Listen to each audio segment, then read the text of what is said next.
Hello, my name is Austin Schleight, and this is my head-to-toe assessment of an infant. Here is my baby. First thing I would do is knock on the door, and if they say to come in, if it's alright to come in, I'd come in, wash my hands, introduce myself, explain why I'm here, which is to do a head-to-toe assessment on their infant. Then I would make sure the baby's safe, verify baby and mom. Verify wristband with the mom's towards the baby to make sure I have the right baby. Then I see that the baby is sleeping at the moment, so legible consciousness would be sleeping. Baby seems to be in no pain. Then I would grab my bulb syringe.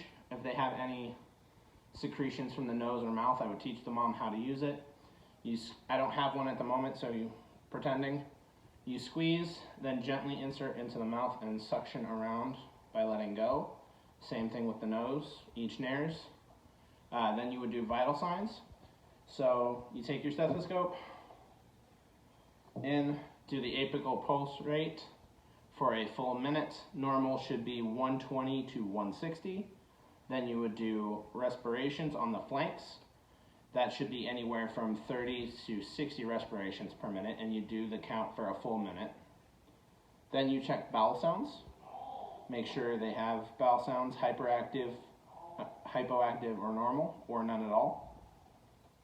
So then I'll start at the head. So you check the head for check the fontanelles and the sutures. Then you go to the face, make sure the eyes are symmetrical, make sure they're spaced correctly. And then if their eyes, don't force the eyes open. If their eyes are open, you dim the lights and make sure their pupils are reactive correctly. Then you would check the ears, make sure they're aligned and symmetrical. And then you go to the nose, make sure the nose is there and the patency of the nares is good on both sides. Then you would go to the mouth. What you do is with a gloved finger, you go inside the cheek and make sure they have the correct suckling reflex. Then after, you would do the rooting reflex, which is you brush their cheek gently, and they should turn to that side. Next, we're moving on to the musculoskeletal. Make sure they're in a flexed position. Check to make sure the xiphoid process is there. Make sure both hands have 5 fingers. And then you would check the plantar the grasping reflex, the palmar grasping reflex. So they should grab onto both fingers like this. Then you would go down and make sure that they have 5 toes on each foot.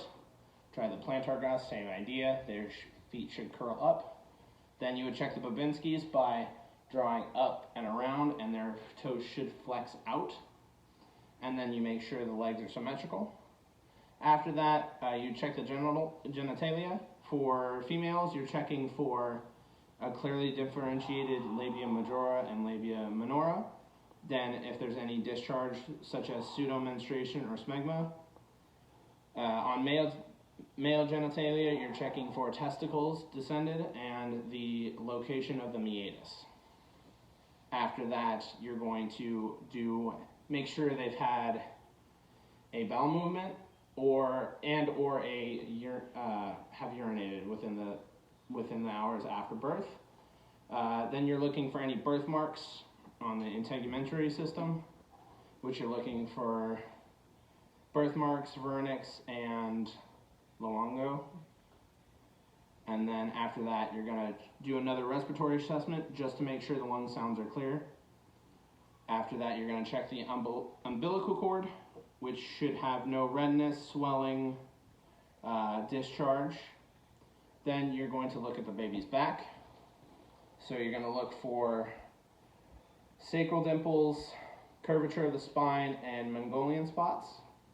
Then you're going to Then you're going to check the pulses on the brachial arteries and the femoral arteries. And then lastly, what you should do is take a temperature probe and check the axillary, and always do this last.